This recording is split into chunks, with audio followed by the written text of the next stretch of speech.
I facilitate a lot of strategic planning workshops. And I always ask people to talk to each other. Yung preparation for strategic planning, I always ask people to talk to each other before the actual planning workshop.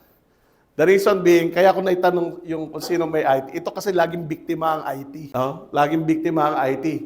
Lahat ng department, merong strategy na automation. Tama ba? Tapos malalaman ng IT doon na sa during the planning or after the planning workshop, and IT doesn't have the resources to comply with all the requirements. Hindi siya makapag-prioritize kasi lahat ng kasama sa planning ay mga Russian and Argentinian. Alam niyo po ba 'yon? Yung Russian, prioritize mo yan, Russian. Isa Argentinian. No? Kaya yung IT, confusion. No? Confusion. So, importante na ma-recognize natin that as we plan, we need to plan with our stakeholders. No?